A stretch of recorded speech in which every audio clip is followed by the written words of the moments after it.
Vamos lá, meus irmãos, vamos lá, continuando o nosso 10º dia de aula de Ética Cristã 1 e 2. É o nosso último dia de aula, é o segundo bloco. Nossas aulas estão sendo gravadas. Estamos estudando aqui sobre o casamento e o divórcio.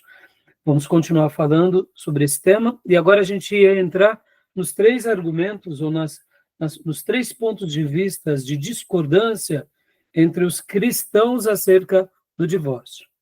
O primeiro ponto de vista é que não há fundamento para o divórcio, ou seja, há um grupo nosso que diz que não tem justificativa para o divórcio de forma alguma. O segundo ponto de vista é que há apenas uma possibilidade para o divórcio. E aí eles justificam o seu ponto de vista. E o terceiro é que... onde está? O terceiro é, há muitos motivos para o divórcio. Ou seja, aqui já Não, tem muitas razões para uma pessoa divorciar. E a gente vai estudar. Eu confesso para vocês que nos meus dias de seminário eu tinha uma posição mais fechada, ainda continuo com uma posição mais fechada. No entanto, ao pastorear igrejas, ao conviver com muitos irmãos, ao se relacionar, a gente acaba aprendendo várias coisas e a gente começa, então, a enxergar de uma forma, eu diria, um pouco mais ampla esse assunto, que é complicado, tá bom? Então, vamos lá, à página de número 360 do livro-texto. Pastor Johnny, por favor, leia para nós, na página 360, os últimos 2 parágrafos, por favor. Pois não. Pontos de discordância entre os cristãos acerca do divórcio. Além dos pontos de concordância apresentados anteriormente, não há unanimidade entre os cristãos quando o assunto é divórcio e segundo casamento. 3 visões básicas podem ser discutidas aqui. Parece-nos melhor expor e avaliar cada uma das posições, tirando nossas conclusões depois que os argumentos a favor de cada uma delas forem esboçadas e avaliados à luz das escrituras e do bom senso. Não há fundamento para o divórcio. A visão mais rigorosa acerca do divórcio reivindica que não existe fundamento bíblico para tal prática. A princípio, examinaremos as razões apresentadas para respaldar essa posição e, em seguida, avaliaremos os argumentos à luz das escrituras. Há 7 argumentos primários a favor da posição que alega que o divórcio nunca é justificável.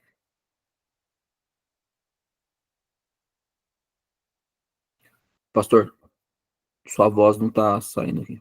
Obrigado. Irmãos, obrigado, viu, pastor Johnny, como você leu.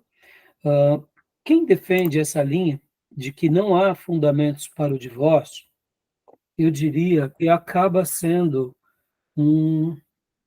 vamos dizer assim, muito vocal sobre esse tema, e ao mesmo tempo, o que eu gosto de ler aqui, o Geisler, é porque ele fala o seguinte, vamos ouvir tudo, e vamos conjecturar, vamos argumentar com cada um deles a partir das escrituras e do bom senso. Mas percebam que a proposta dele, em primeiro lugar, são as escrituras.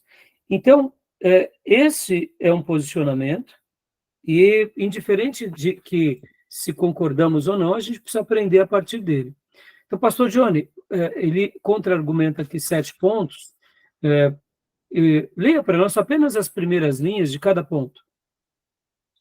Tá bom. Então, primeiro ponto, por favor. O divórcio viola o projeto de Deus para o casamento. Posso avançar ou só pega essa primeira frase? Isso, não. Pode ler agora o segundo e dar uma pausa. Jóia. Então, segundo ponto, o divórcio rompe um voto feito diante de Deus. Jóia. Nesses 2 pontos de vista, nós entendemos que Deus cria o casamento e não o divórcio. Vamos lá. O divórcio viola o projeto de Deus para o casamento. E o pecado viola o projeto de Deus para uma vida de relacionamento com Deus. Aí eu pergunto, não pecamos?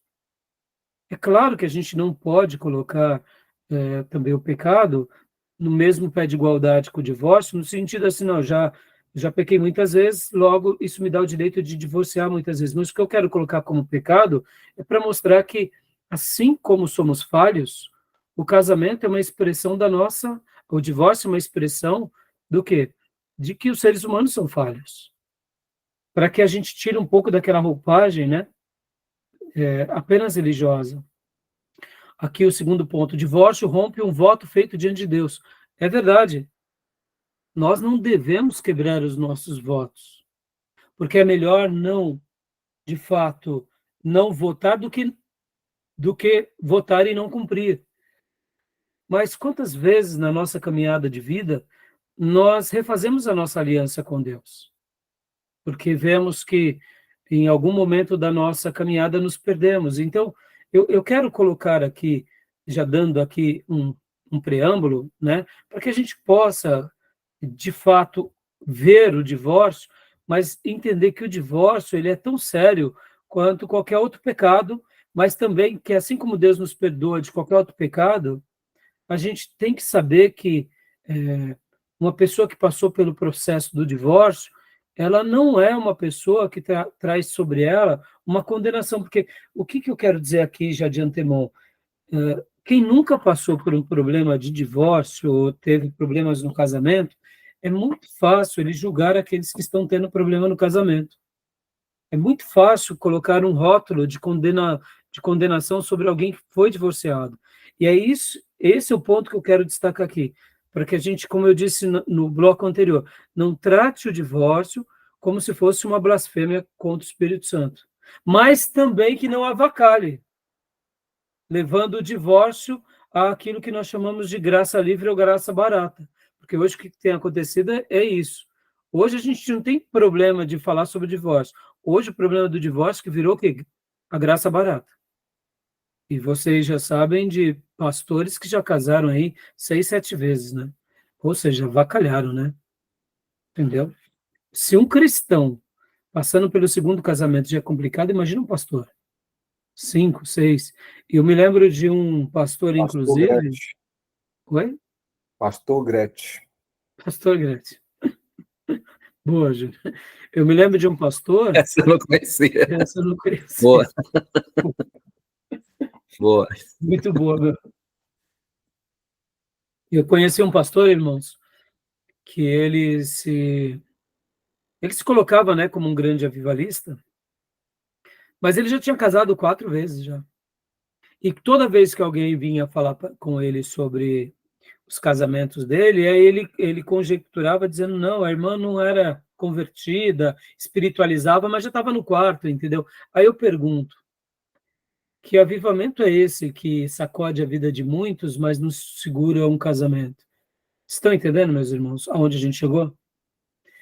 E por que o povo avivado e pentecostal, e principalmente neopentecostal, faz vista grossa sobre esse tema? Porque eles querem aquilo que nós aprendemos lá atrás, ainda nessas aulas de ética, aquilo que nós falamos, lembra do antinomismo, generalismo, e depois nós falamos sobre o relativismo? O generalismo, tanto quanto o relativismo, o que importa são o quê? São os resultados, ou tudo é relativo, lembra? Então percebam que um pastor, que ele continua fazendo a sua obra, a igreja não tem critérios de avaliação, só porque ele é um figurão, tem uma palavra, muitas vezes, aparentemente de avivado, ou tem dons espirituais, mas para mim tudo isso é muito questionável. Por isso que a gente, aqui eu não quero fazer um juízo de valor, mas ao mesmo tempo não tenho como abrir mão disso. Ora, como que ele vai ser considerado um homem de Deus passando por tantos relacionamentos assim? E detalhe, não era porque ele ficou viúvo, é porque divorciou. Então, para mim, é um tipo de situação que não serve. Essa é meu posicionamento. Perceba, eu estou aqui lendo com vocês os pontos de vista, os argumentos primários a favor da posição daqueles que alegam que o divórcio nunca é justificável. Já estou dando aqui um preâmbulo, mas eu estou indo também para um equilíbrio, porque o outro ponto de vista, que é a graça barata, ou uma vida espirituosa, cheia de poder, mas que não se mantém num casamento, para mim não serve. Estão entendendo? Por quê? Porque nós estamos seguindo, em primeiro lugar, as Escrituras, e em segundo lugar, o bom senso. As Escrituras afirmam marido de uma só mulher. Se ele é um pastor, tem que ser marido de uma só mulher. E o bom senso? Não é conveniente um líder religioso passando por tantos relacionamentos. Então, é o meu ponto de vista. O terceiro aqui, leia para nós, pastor Johnny, até a metade do capítulo, porque aqui esse ponto ele é bem interessante. Ele vai colocar aqui uma explicação sobre a questão do adultério. Pode ler, pastor Johnny, por favor. Terceiro ponto. Jesus condenou todo tipo de divórcio. No Evangelho de Marcos, capítulo 10, do 1 ao 11, quando Jesus foi inquirido acerca do divórcio, ele disse que para isso não havia nenhuma exceção. Essa mesma posição foi afirmada no Evangelho de Lucas, capítulo 16, verso 18. A conhecida exceção encontrada na passagem paralela do Evangelho de Mateus, no capítulo 19, do verso 1 ao 9, e no 5:32, não se refere à aprovação do divórcio por motivo de adultério, mas sim à anulação do casamento por motivo de um ato de fornicação ocorrido antes do casamento, verso 9. Essa interpretação é coerente com a ênfase judaica encontrada no Evangelho de Mateus e com a lei judaica sobre a falta de castidade antes do casamento, que era motivo suficiente para uma anulação. De acordo com a lei judaica, o termo homem, no sentido de esposo, também faz referência a um homem estando na condição de noivo, Deuteronômio 22, do verso 13 ao 19, e Mateus, capítulo 1, do 18 ao 25. Além disso, no Evangelho de Lucas, Jesus não apenas admitiu que não havia nenhuma exceção para o divórcio, como também afirmou, de forma categórica, abre aspas, todo aquele que se divorcia de sua mulher e casa com uma outra comete adultério, e quem casa com a divorciada também comete adultério, fecha aspas. E Lucas 16, 18. Pastor, está fechado o microfone. Isso. Obrigado, irmão. Então, obrigado, viu, pastor Johnny? Então, os irmãos que advogam que, de fato, esse é um argumento que sustenta o fato de, mesmo quando há o adultério, eles colocam aqui como esse episódio, como ele foi mencionado, que era aquilo que acontecia, bem parecido, quando Maria e José, eles já estavam noivos, porque na perspectiva judaica, o noivado já era o início do casamento. Então, eles já estavam noivos e já marcavam a data do casamento. Então, quando nesse período havia uma traição, por isso que eles comentam aqui sobre o ato de fornicação. Lembram que José quis deixar Maria? Ele quis fugir, não por ser covarde, mas como se ele estivesse saindo do relacionamento para preservar Maria. Em outras palavras, José acreditou em Maria, que ela estava grávida pelo poder do Espírito Santo, mas como que ele ia sustentar isso? Diante de uma cultura que jamais acreditaria nesse fato. Então, ele quis preservá-la, mas o Senhor veio a ele de noite e diz, não pode casar-se com ela, etc. e tal. Então, na realidade, quem sustenta que esse versículo, como a traição, em que está sendo autorizado ao divórcio, é nessa perspectiva. Por isso que é uma leitura, tá, irmãos? Essa é uma leitura, tá bom? Não estou dizendo que eu concordo com ela, mas é uma leitura, tá? Tudo bem até aí? Ficou claro esse entendimento? Tá bom? Então, pastor, agora leia para mim só a primeira parte do item 4. Joia. Item 4. O apóstolo Paulo condena o divórcio. Isso. E aí, Paulo, né, inclusive, pode ler até o 1 Coríntios 7, pastor. Perfeito. Paulo exortou os coríntios, abre aspas, no entanto, ordeno aos casados, não eu, mas o Senhor, que a mulher não se separe do marido. Se, porém, ela se separar, que não se case, ou que se reconcilie com o marido. E o marido não se divorcie da mulher. Fecha aspas, 1 Coríntios 7, do 10 ao 11. Joia. Então, mais um outro argumento a favor desses que dizem que não há fundamento para o divórcio. E agora pode ler os 5 completo, pastor, porque eu quero fazer um debate bem rápido aqui sobre o item 5. Por favor, leia para nós. Tá bom. Ponto 5. O divórcio desqualifica um bispo. Uma das qualidades do bispo é que ele deve ser marido de uma só mulher. 1 Timóteo 3:2. De acordo com os defensores dessa posição rigorosa acerca do divórcio, isso significa que o bispo nunca poderia ser um homem divorciado. De outra forma, ele teria sido marido de mais de uma esposa. Joia. Obrigado, pastor.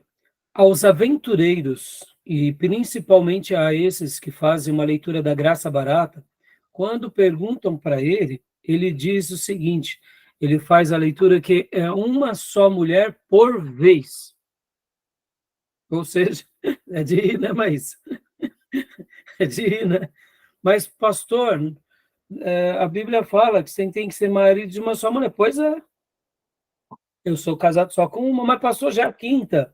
Mas é uma por vez. Fala, mas... O pessoal dá tanta desculpa para sem vergonha deles que eu fico admirado. Eu ouvi isso numa aula de seminário. Né? Usa atividade para outras coisas, mas é terrível. Não, eu acho mais lícito, mais honroso falar, eu quero pegar um monte de gente. Tá lidando com a sem vergonha, já fala na cara, gente. Agora fica metendo esse louco. Desculpa o linguajar, mas eu... Mas é isso, Maísa. Mas você concorda, Maísa, que para que não pega bem, né, para um líder religioso, então você tem que dissimular, você tem que fazer você tem que pousar. Percebam, irmãos, como a hipocrisia não combina conosco, como a sagacidade não combina conosco. E deixa eu até dizer uma outra coisa aqui, viu, irmãos?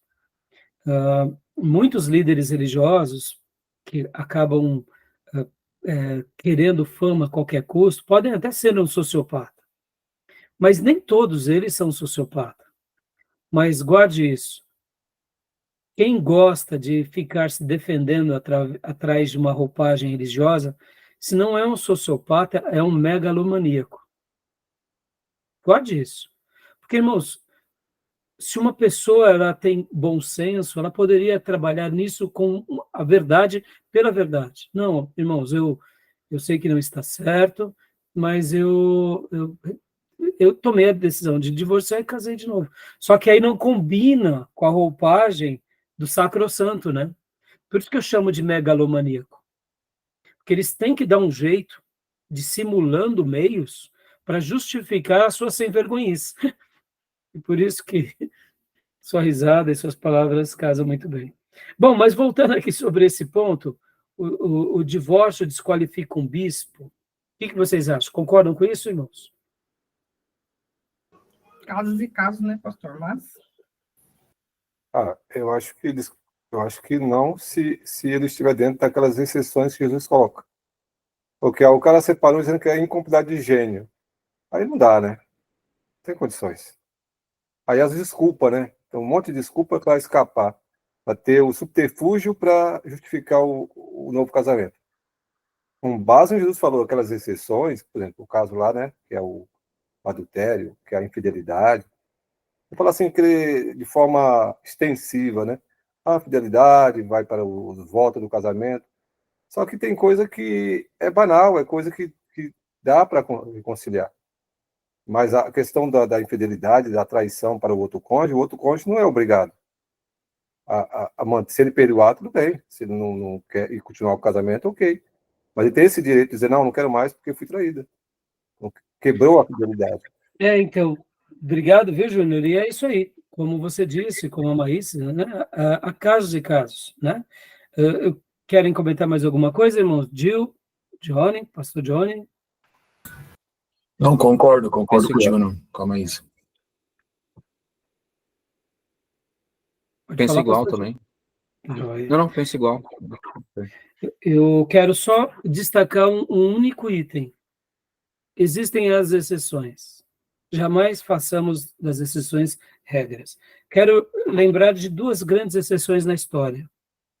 John Bunyan e John Wesley. Homens muito piedosos que tiveram dificuldades na área conjugal, mas não fizeram das suas dificuldades uma exceção permissiva para a vida dos seus adeptos. Pelo contrário, ensinaram o que era correto e se dedicaram naquilo que era correto. Líderes piedosos, quando eles têm fracassos em alguma área, eles não sustentam o seu fracasso e revestem aquele fracasso de espiritualidade. Eles admitem, eles viram a página e ensinam o que é correto. E ponto final. Tá bom? Então é isso aí. Joia. E leia para nós, Pastor Johnny, apenas a primeira parte do 6º e do 7º, por favor. Pois não. O primeiro parceiro é o parceiro verdadeiro. Isso, item 6. E o 7º, o divórcio viola a tipologia sagrada. Joia. Quando fala do item 6, é quando vem daquela ideia da mulher samaritana, né? Quando ela disse, eu não tenho marido. E Jesus responde, você foi sincera, porque já teve 5 maridos, e o que tem agora não é teu, né? Então, está dando essa base bíblica. E o 7º, né? Uhum. O divórcio viola a tipologia sagrada, é quando, né, de acordo com Paulo, a esposa está para o marido, assim como a igreja para com Cristo. Então, comparar o nosso casamento humano com Jesus e com a igreja, a gente sabe que essa é a referência, mas nós não somos como Jesus e como a igreja, né? O que eu quero dizer é que a gente aprende e segue, mas nenhum homem é como Jesus e nenhuma mulher é como a igreja. Mas a gente segue esse princípio. É por isso que nós, maridos, devemos amar as nossas esposas e se doar ao ponto de, se preciso for, morrer pelas esposas. Esses dias, eu vi uma frase muito linda, e eu sou muito crítico do Pablo Marçal e de todo o trabalho que ele sempre fez, e agora acompanhando essas eleições da prefeitura, e como político, eu particularmente me tornei um admirador dele, mesmo não concordando com algumas coisas que ele faz. Mas eu estava vendo ele e a esposa dele, e ele falou uma frase muito linda, citando Paulo, né? Porque tem um cortezinho na internet que uma mulher pergunta para a esposa do Pablo, e ela fala, e depois ele fala, e a fala que ele tinha dito, eu nunca tinha ouvido. Ele falou assim, irmãos, ele fala para o público dele, o marido tem que amar a esposa, mas ele não usa só o amor, porque nós geralmente usamos o amor. É o amor, e ele fala, quando o marido está pronto para morrer pela esposa. Eu achei fantástico isso.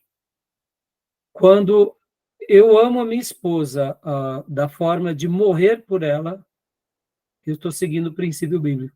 E o que eu achei fantástico dessa ideia? Porque aqui a gente vai para o que de fato significa o amor, né? Quantos são os homens que dizem que amam a mulher, mas não dedicam um braço pela mulher, né? Não supre nem as necessidades da mulher. Aí eu pergunto, ama mesmo?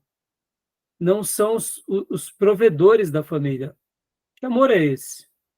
E se a mulher precisa de ser defendida, pelo amor de Deus, não vai contar com esse homem, né? Então, quando uma mulher é amada por alguém, que ele está disposto a morrer por ela, protegendo-a, guardando-a, livrando-a do mal, providenciando todas as coisas. Esses dias eu tive tendo um aconselhamento com uma jovem, e ela dizia assim, pastor, eu estou muito preocupada com fulano de tal, porque ele não está sendo provedor. E ali a gente orou por essa situação, porque é um pai de família muito crente, muito piedoso, mas não é provedor, ou seja, não é o papel do homem.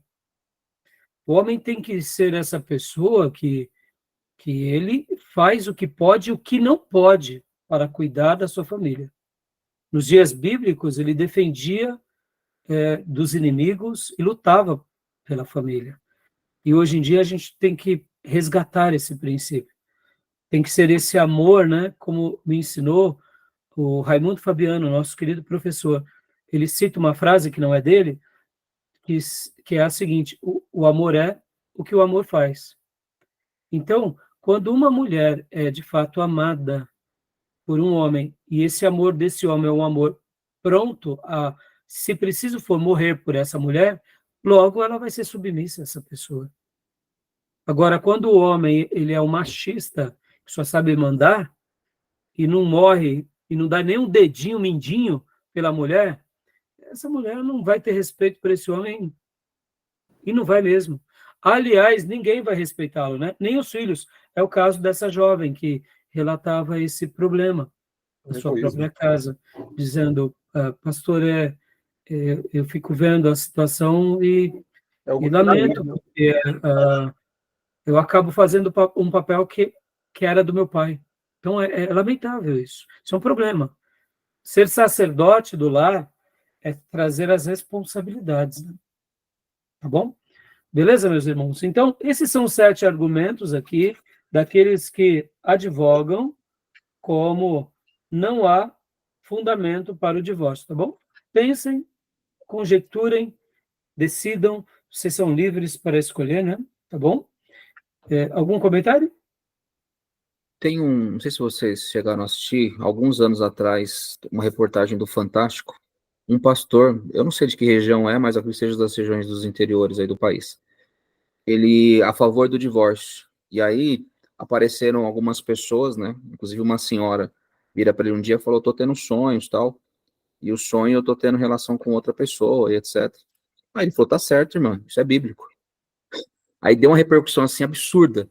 Aí ele, para fundamentar a sua fala, ele foi ler Oséias, capítulo 3, e aí o repórter, né, no dia que vai conversar com ele, o repórter da Globo vai conversar com ele e falou, não, é bíblico isso aqui, vou mostrar para você. Aí ele leu o texto de Oséias, capítulo 3, verso 1.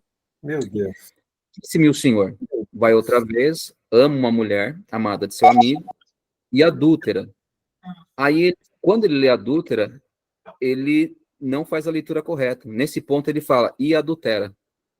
Ou seja, um erro de leitura trouxe uma interpretação extremamente ignorante, né, ao ponto dele ensinar para a igreja e para uma série de outras pessoas. Meu Deus. O mais triste é que o repórter corrigiu ele, né? Pois é, o repórter que vai corrigir. Loucura. Eu cheguei a ver, pastor, obrigado pela lembrança, e graças a Deus ele cai em si, né? E ele não sei, né, se ele caiu em si, porque ele foi confrontado ali, né? Isso, parece que depois do desfecho, ele caiu em si, viu que ele realmente fez uma leitura totalmente errada, desprovida, e se arrumou. E daqueles que pegam uma leitura errada, uma prática errada, ainda sustentam, né? Pelas visões e revelações, né? Se não me falha a memória, não é isso, Maísa? Eu acho que ele caiu em si, né? De acordo com a correção do repórter, né? Pois é, pastor, para você ver o quanto... Não, desculpa, pastor, eu não sei se de fato ele caiu em si ou se ele ficou envergonhado ali, mas não tinha nem o que fazer, tinha gerado até uma criança, né?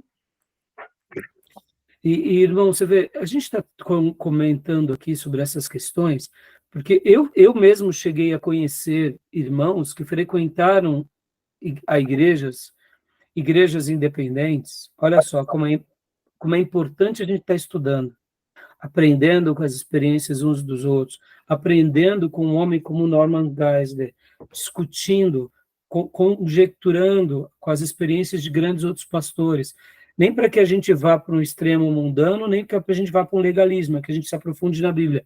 Como eu dizia, eu conheci irmãos de uma igreja em que era uma igreja independente, uma igreja onde tinha uma missionária que tinha dons, e ali a igreja foi sendo estabelecida, e aqueles jovens daquela mesma igreja foram se casando e foram tendo filhos, e os problemas foram acontecendo.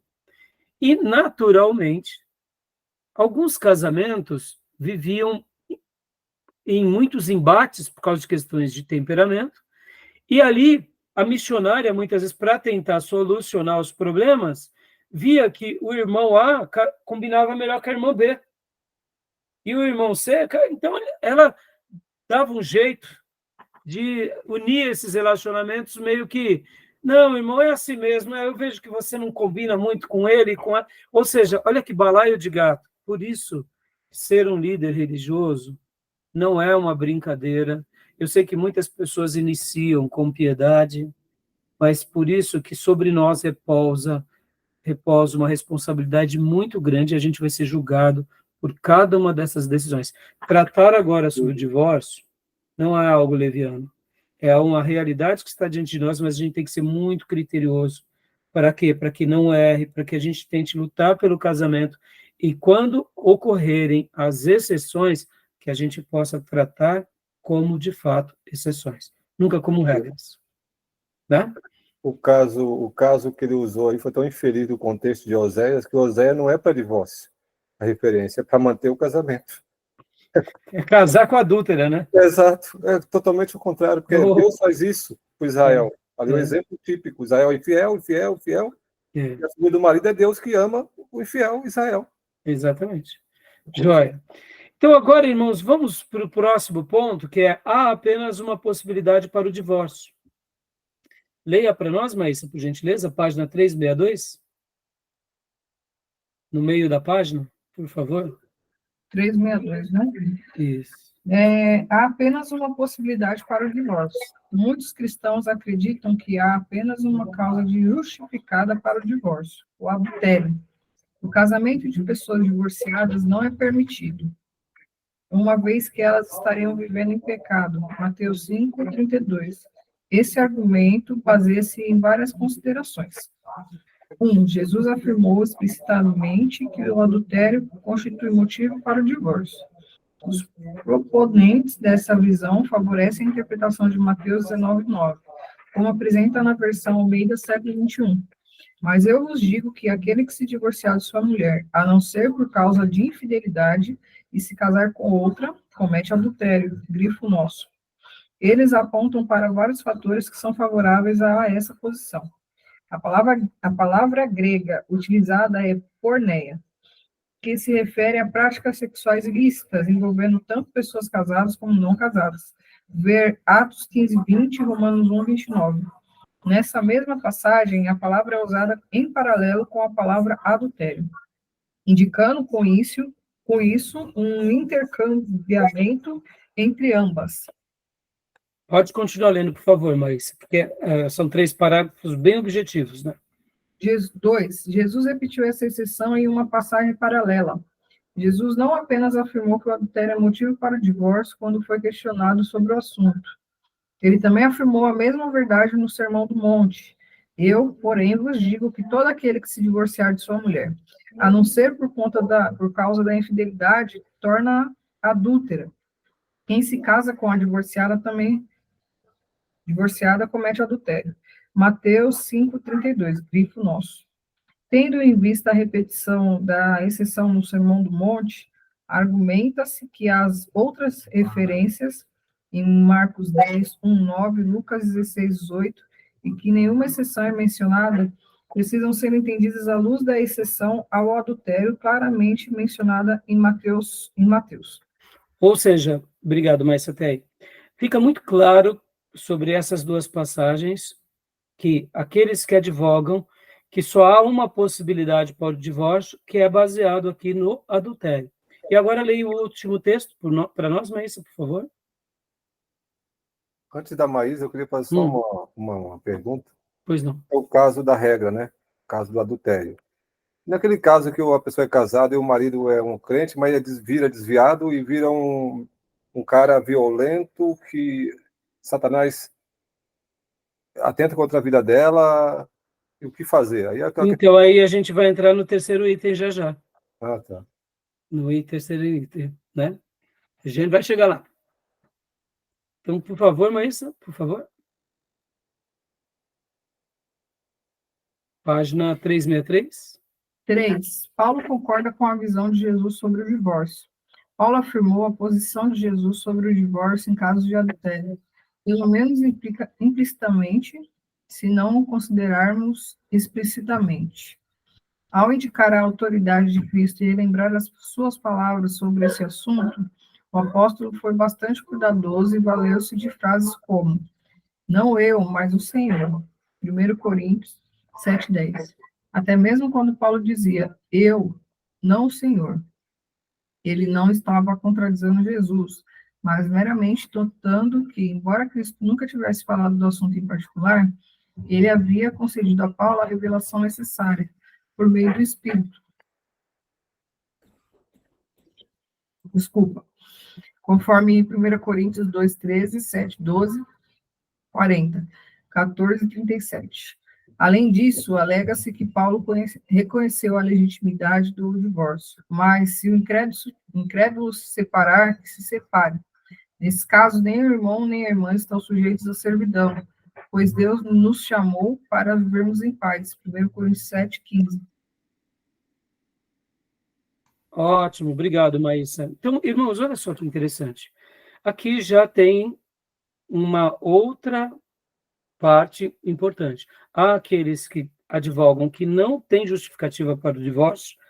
Há o segundo grupo que diz, sim, só quando há adultério. Bom, o autor continua dizendo, em suma, de acordo com essa visão, há apenas um fundamento para o divórcio, que é o adultério. Os divorciados não podem casar novamente. E se eles se casarem, eles passam a viver em relação de adultério. Aqueles que se casam com pessoas divorciadas estão induzindo-as a pecar, uma vez que o divorciado, aos olhos de Deus, está na realidade casado com outra pessoa. Ou seja, esse segundo grupo diz o seguinte, tá bom, é adultério, você se divorcia, mas você se divorcia sem nunca mais casar. Porque se você casar, o seu cônjuge casar, ele está cometendo adultério. Então, essa é a segunda teoria. E agora, a terceira teoria, é aí onde entra o que o Júnior falou. A terceira teoria, olha lá, há muitos motivos para o divórcio. Nós poderíamos colocar esse segundo grupo e dar até uma abrangência aqui, dizendo que esse segundo grupo legitimiza o divórcio pelo adultério para um novo casamento. Mas esse grupo que também concorda com o divórcio, eles dizem, você está livre para divorciar, mas para não se casar nunca mais. É claro, irmãos, aqui ele está pegando 3 correntes apenas, tá? Que são as correntes que mais têm relevância. Mas eu poderia incluir uma outra corrente dentro dessa, que seria aqueles que não pensam assim, que pensam o seguinte, que o único motivo legítimo para o divórcio seria o adultério, e que essa pessoa está livre para casar-se novamente. Mas dentro dos grupos, a maioria tende para o lado de não casar nunca mais. Ou se voltar a se casar, que tenha que ser com aquele primeiro cônjuge. Então, percebam como que isso é complicado. Por quê? E quando a pessoa vai para um outro relacionamento, você está divorciado, ou seja, você só tem a possibilidade de voltar com aquela pessoa, mas aquela pessoa já casou de novo, já tem filhos, ou seja, como que fica uma celeuma, né? Então, agora a gente vai para o terceiro, que é, há muitos motivos para o divórcio. Agora aqui, vamos tentar ler muitos aqui de uma forma mais coerente. Não vamos ler muitos aqui como neopentecostais, tá? Que usam da graça barata. Vamos ler muitos aqui, ainda com um critério de zelo, tá? E aí entram dentro do princípio que o Júnior perguntou há pouco. E maridos agressivos, homens violentos, que espancam a mulher. Pasmem vocês. Eu estava numa reunião de pastores, com aproximadamente uns 200 pastores, e um dos pastores de mais relevância entre nós, que já era um ancião, foi trazido à tona um problema muito sério, não ali na reunião, né, mas nós ficamos sabendo do divórcio dele. E depois, né, dessa reunião, eu fui me informar os motivos e eu fui conversar com o colegiado desse pastor, para saber, de fato, o que tinha acontecido. E ali, enquanto eu conversava com os pastores auxiliares, eles me relataram que o pastor ancião, ele sofreu durante muitos anos de agressão da sua própria esposa. Então, o pastor, muitas vezes, e é um pastor muito conhecido, viu? De uma igreja muito grande. E o que acontecia com esse pastor era que, quando ele chegava machucado dentro da igreja, ele tentava desconversar.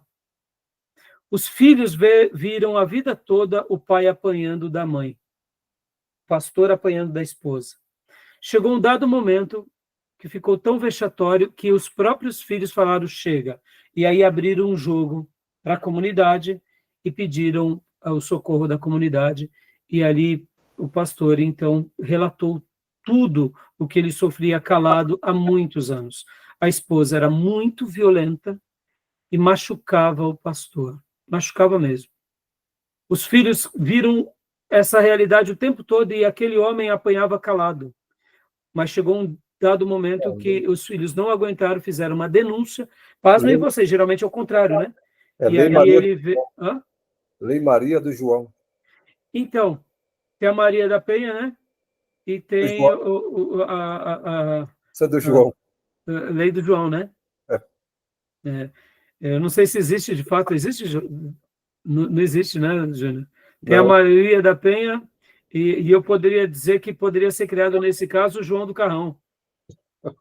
Né? Isso aí. A lei do João do Carrão. E o que aconteceu, irmãos? Quando a igreja tomou conhecimento, que há anos, e aí talvez você questione o caráter do pastor. Sabe o que o pastor falou, irmãos? Falou, irmãos, só queria preservar a minha esposa, o meu casamento, e eu sofri calado, e eu até cometi alguns delitos, porque quando me perguntavam, eu não falava, eu desconversava, eu dissimulava que eu tinha sofrido um acidente, me perdoem, mas eu tentei lutar por um milagre no meu casamento e numa transformação da minha mulher. Mas os filhos, tendo em vista que o pai poderia correr risco de vida, abriram o jogo para a liderança, e ali ele tomou a coragem, então, de se divorciar dela depois de muitos anos. Percebam, irmãos, é um homem de Deus de um calibre sensacional, mas, ao mesmo tempo, uma pessoa que sofreu demais por causa do evangelho, porque ele acreditava que Deus podia mudar a mulher, e ele acreditava que ele poderia, talvez, sobreviver a essas situações. Agora eu pergunto, e quando é o oposto? As mulheres sobrevivem numa agressão masculina? É difícil. Muito... Entendeu? Então, agora a gente vai entrar na terceira opinião. É exceção, né? Da Exato. fidelidade. E aqui eu não estou querendo entrar na terceira exceção, como eu disse, como neopentecostal. Porque o neopentecostal, meu irmão, vamos lá, mais uma vez. Neopentecostal já virou seita, tá, irmãos? Só tem nome de crente, fala que nem crente, mas são tudo desviado, usam a igreja para ganhar dinheiro, são tudo desviado, e que lá na eternidade a gente vai ver essa situação. Mas aqui fica a nossa denúncia, né? Eles não são nem homens de justificar os seus erros mais grotescos, as suas coisas mais cruéis. Quando a gente pega, por exemplo, uma seita, eles têm hombridade de acreditar naquelas heresias. Os neopentecostais usam a Bíblia, manipulam as pessoas, então, mas são seitas do mesmo jeito, porque eles usam da palavra e distorcem, né? Bom, que Deus tenha misericórdia deles. Então, não vamos fazer aqui uma leitura na perspectiva neopentecostal. Vamos ler aqui que há muitos motivos, e vamos ver aqui, olha, eu vou ler aqui esse parágrafo na página 363. Há muitos motivos para o divórcio. Continua nosso irmão Geisler.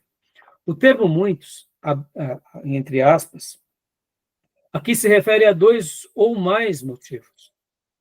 Alguns defensores dessa posição sustentam que há 2 motivos bíblicos para o divórcio: o adultério ou o abandono do lar. Outros acreditam que abuso, doenças infecciosas e até mesmo negligências são também justificativas para o divórcio. O ponto em comum entre todos os que pertencem a esse grupo é que existem apenas um único fundamento bíblico para o divórcio. Nem todos os que defendem essa posição concordam com todos os argumentos a seguir, mas todas essas razões são oferecidas por proponentes que sustentam essa posição. Ou seja, ele vai mostrar aqui que é a questão do divórcio, que é a questão do abandono do lar, mas percebam, irmãos, doenças infecciosas, abusos, negligências, ou seja, será que não são itens que a gente tem que considerar? E aqui ele vai conjecturar e vai nos falar. Então, Dio, leia para nós por gentileza. Só um detalhe. A gente fala aí, a exceção é a infidelidade conjugal, né? Sim. Traiu a mulher. Mas tem homem aí que trai a mulher não está em casa, está na internet na pornografia. Isso aí não é uma traição, não é uma infidelidade conjugal? Você está dizendo traição como? o homem, ele não traiu com a mulher, não saiu com outra mulher. Mas ele está na internet, na pornografia. Então, Júnior, vamos falar aqui abertamente, né? É uma atitude não lícita para um cristão, é um ato deplorável, que a gente tem que corrigir, né, é vexatório, mas, assim, tem mulheres que de fato, podem se sentir traídas por isso, mas outras não, ou seja, esse tipo de pornografia, de literatura pornográfica, Não, mas não é filme só isso, pornográfico, não. Tem ato, você sabe que tem ato sexual na própria internet. então, Faz com a mulher do outro lado do vídeo lá. sim, Não é só a imagem dela, não é só a imagem. sim. Tem isso, esse tipo de... Atualmente, né? Temos hoje, infelizmente, a troca de nudes, né? Exato. Erotização por vídeos, erotização por fotos. Vejam bem, irmãos, tudo isso para mim são gestos deploráveis, atitudes erradas. E aqui fica até uma dica, viu, meus irmãos? Nós precisamos preservar os nossos cônjuges, viu? Eu sei que um casal, no momento de intimidade, pode até querer flertar com certas liberdades, mas eu acredito que isso não se ajusta a um servo de Deus. Porque no momento que você registra uma foto, mesmo que seja do seu ente querido, um dia isso pode vir a ser invadido e é uma quebra de privacidade. Eu sei que hoje é algo que se tornou comum, mas eu acho que são gestos que não enobrecem a nós e não deixam um legado de honra, porque o sexo e a privacidade é algo íntimo que tem que ser preservado somente para os dois, diante das suas experiências e diante das suas alegrias. Pastor, mas e se eu quiser gravar com meu marido e minha esposa? A pessoa pode fazer, mas eu acho que você vai deixar ali um legado que não é bom. É um legado pornográfico, como um servo de Deus. Nós sabemos que temos intimidade, nós não precisamos ser aqui retrógrados de dizer que não lidamos com sexo. Até abre aspas aqui, eu acho que o casal maduro, dentro de 4 paredes, ele resolve o que ele quer fazer com o cônjuge. Eu não quero entrar no mérito aqui de situações, mas o sexo é algo abençoado no casamento, mas eu acho que certas erotizações podem se tornar engodos e laços para o próprio casal no futuro.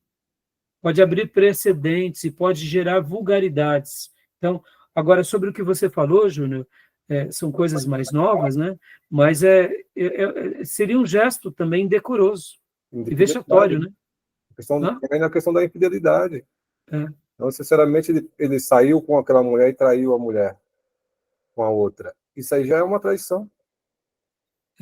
E, assim, mesmo que não seja, né, aplicado, quem sabe, por um juiz como um ato de fato de adultério, mas foi uma intenção de. E aqui se iguala aquilo que Jesus disse, né? Se eu adultero no meu coração, eu já peco, né? É um gesto pecaminoso e por isso que não deve servir para nós, tá bom, meus irmãos? Fica aqui a recomendação, tá bom? Agora, indo aqui para os pontos, irmãos, olha, Paulo aprova o divórcio por deserção, né? Gil, leia para nós, por gentileza, esse ponto. Por abandono, né? Por abandono. O último parágrafo Qual da página ponto, 363. Página 363, último parágrafo. Assim. Paulo aprova o divórcio. Posso ler, pastor? Por favor. Paulo aprova o divórcio por deserção. Por deserção. Quando Paulo diz, se o incrédulo se separar, que se separe, 1 Coríntios 7, versículo 15. Ele está falando de abandono e não de adultério. Não existe nenhuma referência ao adultério nessa passagem. ela apenas declara que ele ou ela se separa. Em outras palavras, trata-se do abandono da parte do incrédulo. E Paulo diz que, nesses casos, o parceiro remanescente e fiel não está mais obrigado, entre aspas, a cumprir os votos matrimoniais. O cristão deseja cumprir os votos, mas fica impossibilitado de fazê-lo, uma vez que o outro parceiro decidiu abandonar o casamento. Essa posição em que se alega que o divórcio é permitido somente em casos de adultério ou abandono por parte do incrédulo está expressa no capítulo 24 da Confissão de Fé de Westminster. E por que os nossos irmãos acabaram incluindo esse fato? Porque eles viram na própria experiência de vida deles isso acontecer entre muitos irmãos. Ou seja, irmãos, nós precisamos saber lidar com isso de uma forma muito clara. Existe, infelizmente, a questão do abandono. Então, nós deixaremos a pessoa presa numa situação em que uma das partes quer partir? Não. Diga, Júnior. Eu quero o seguinte, isso aí que está falando, se casa muito bem com Mateus 19:9, abandono, Jesus fala, aquele que repudiar sua mulher, a não ser por adultério, ele casar com outra, comete adultério, comete adultério também. E a abandonada, que só pelo abandono, e não for por adultério que o cara abandonou, ela casar também comete o adultério. Sim, mas aqui, Júnior, está dando aquela ideia mesmo, no sentido do abandono mesmo, principalmente quando uma das partes... Vamos pegar um exemplo, Júnior. Por que Paulo ele abre esse lado do incrédulo com mais propriedade? Porque como ele começou agora a evangelizar gentios, e muitas das famílias, nem todos os casais se convertiam, alguns desses irmãos, o cônjuge não queria mais conviver com eles e queria seguir a vida. E é por essa razão que Paulo está dando aqui uma palavra direcionada por Deus, dizendo, olha, não se separe. No entanto, se ele quer ir, não o impeça, dando essa ideia, né, de uma separação, já que o outro quis seguir um rumo, dando aquela ideia de que nós não podemos opinar sobre o outro. Sim, mas eu entendo, mas o texto de Mateus também é repudiar também.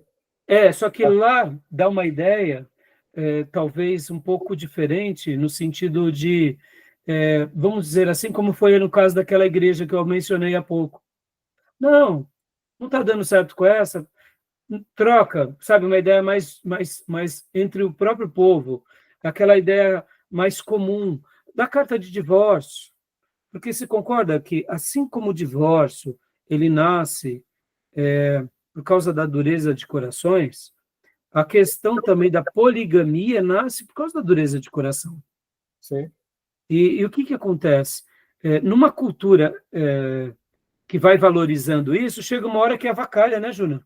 Sim, mas eu quero dizer o seguinte, o texto lá, como o de Corinto, o texto de Jesus está falando assim, não é que está sendo permissivo, ele está falando assim, não, o padrão é não separar, mas se separar, repudiar, se você repudiar, se não for pela questão do adultério, você casar, você vai cometer adultério.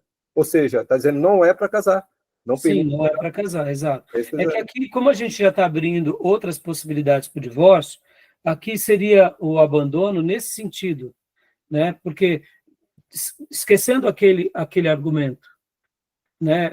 Indo para os outros argumentos de que não seja somente por causa do adultério, mas por causa de deserção mesmo.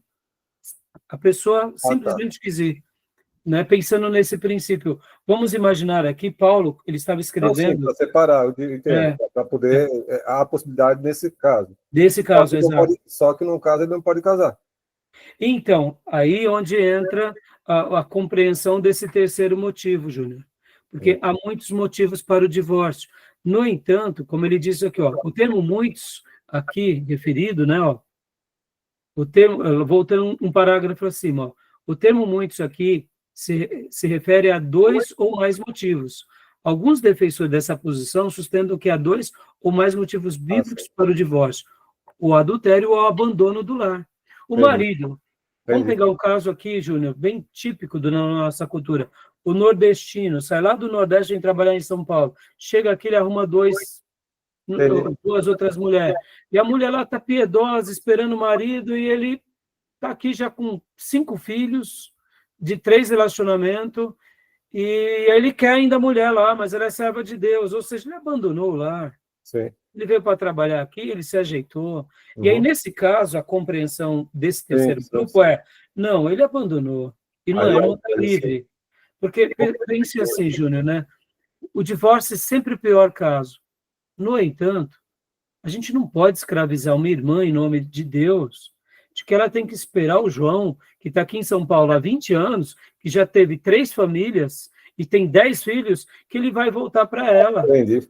Enquanto ela está sofrendo lá, que nem uma coitada, criando na roça os 5 filhos que o João deixou, que agora já é 15 filhos, né? Sim. E ela piedosa. Ou Seria seja, seria mais um motivo, além do adultério, isso. Exato, e pense assim, se eu olhar que o divórcio é pecado, eu escravizo a irmã. Sim. Se eu olhar que o adultério é a única função e que ela não pode casar com mais ninguém a não ser com ele, eu também escravizo essa irmã. A resposta de Paulo dá uma resposta assim: não, irmã, se aparecer um Pedro aí que seja piedoso, seja feliz com ele e acaba o resto da sua vida com o Pedro, porque o João aqui em São Paulo já está no 3º, e quem me garante que um dia ele vai voltar para você? E se voltar, vai voltar doente para você cuidar dele. Ou seja, você percebe que um posicionamento nosso cristão pode ser um posicionamento que escravize. Ele amplia, né? Ele amplia Exato. a possibilidade, que é o abandono. Exato. Irmãos, a gente vai tentar concluir aqui para a gente ir para o ponto do aborto, mas já deu a nossa hora. Vamos dar uma pausa? Ok. Podemos? Alguma dúvida, irmãos? Tranquilo. Então, vou dar uma pausa aqui na gravação, tá bom? Ok. Joia.